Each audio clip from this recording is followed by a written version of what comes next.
कक्षा 8 पाठ 2 वर्ण विचार। वर्ण भाषा की सबसे छोटी इकाई है जिसे खंडित नहीं किया जा सकता।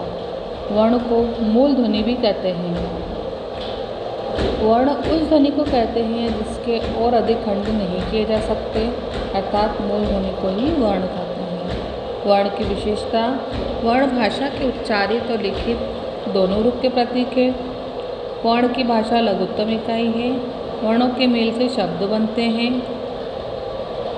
वर्णों को प्रायः अक्षर भी कहा जा सकता है। वर्णमाला: किसी भाषा के सभी वर्णों को व्यवस्थित और क्रमबद्ध समूह को उसकी वर्णमाला कहते हैं। वर्ण प्लस माला यानी वर्ण की माला। वर्णों के भेद: हिंदी वर्णमाला में वर्णों के दो भेद होते हैं, स्वर और व्यंजन। पहला है स्वर। जिन वर्णों का उच्चारण बिना किसी रुकावट के स्वतंत्र रूप में होता है उन्हें स्वर कहते हैं। हिंदी में कुल 11 स्वर होते हैं। अ आ इ ई उ ऊ ऋषि का स्वर के भेद। स्वर के 3 भेद होते हैं, हास्य स्वर, दीर्घ स्वर और प्लुप्त स्वर। जिन स्वरों के उच्चारण में बहुत कम समय एक मात्र का लगता है वे हास्य स्वर कहलाते हैं। इन स्वरों को मूल स्वर भी कहा जाता है। इनकी संख्या 4 है। दीर्घ स्वर: जिन स्वरों के बोलने में मूल स्वरों से दुगना समय लगता है वे दीर्घ स्वर कहलाते हैं। इनकी संख्या 7 है।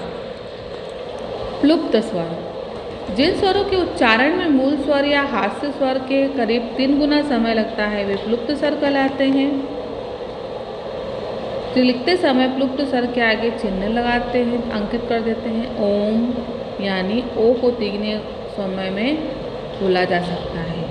इनका प्रयोग जोर से पुकारने, गाने या रोते समय किया जाता है। स्वर की मात्राएं: स्वर जब व्यंजन के साथ जुड़ते हैं तो उनका स्वरूप बदल जाता है।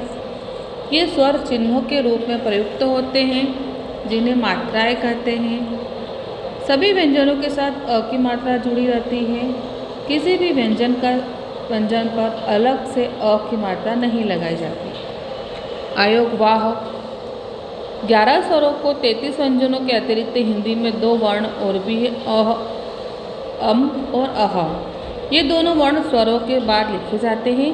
स्वतंत्र रूप से प्रयोग में न आने के कारण इनकी गणना न तो स्वरों में की जाती है और न ही व्यंजनों में की जाती है, इसलिए ये अयोग वाह कहलाते हैं।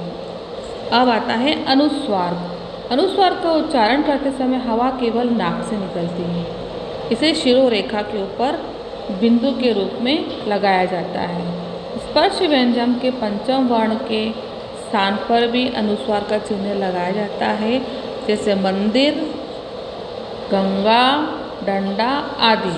अनुनासिक: जिन स्वरों की मात्राएं जब किसी स्वर के उच्चारण में हवा नाक और मुख दोनों से बाहर निकलती है उसे चंद्र बिंदु से प्रकट करते हैं, जैसे दांत, पाँव, अंगूठी आदि। पंचम वर्णों के स्थान पर अनुस्वार का ही प्रयोग किया जाता है क्योंकि वे नासिक की ध्वनियाँ हैं, जैसे हंस, कंस, पंजा, कंदा आदि। यहाँ चंद्र बिंदु का प्रयोग नहीं किया जा सकता। विसर्ग: इसका प्रयोग स्वतंत्र रूप से नहीं होता, यह वर्णों के बाद प्रयुक्त होता है। इसका चिन्ह अम है और इसका उच्चारण ह के समान किया जाता है। इसका प्रयोग प्रायः तत्सम शब्दों में किया जाता है, जैसे प्रातः, पुनः, संभवतः, मनः आदि। आ की ध्वनि हिंदी में प्रयुक्त 11 स्वरों के स्थान पर 12 स्वरों का प्रयोग होने लगा। अंग्रेजी शब्दों के साथ बोली जाने वाली आ की ध्वनि आ और ओ ध्वनियों के बीच की है। इस ध्वनि का प्रयोग सिर्फ अंग्रेजी शब्दों के साथ ही होता है, जैसे बॉल, हॉल, डॉल आदि। इन शब्दों में यदि आ के स्थान पर आ का प्रयोग किया जाता है तो शब्द का अर्थ ही बदल जाएगा, जैसे हाल के स्थान पर हाल, जैसे हम हॉल बोल रहे हैं, अब इसके स्थान पर हम हाल, और बॉल के स्थान पर बाल तथा डॉल के स्थान पर डाल आदि। तो यह शब्द ही यहाँ पर बदल गए। व्यंजन: जिन वर्णों का उच्चारण स्वतंत्र रूप से नहीं हो सकता और जिनके पूर्ण उच्चारण के लिए स्वरों की सहायता ली जाती है उन्हें व्यंजन कहा जाता है। व्यंजन की संख्या 33 है। प्रत्येक व्यंजन के नीचे एक छोटी सी तिरछी रेखा होती है। अब आते हैं व्यंजन के भेद। व्यंजन के स्पर्श व्यंजन, अंतस्थ व्यंजन और ऊष्म व्यंजन। कितने व्यंजन होते हैं? 3। स्पर्श व्यंजन, अंतस्थ व्यंजन और ऊष्म व्यंजन।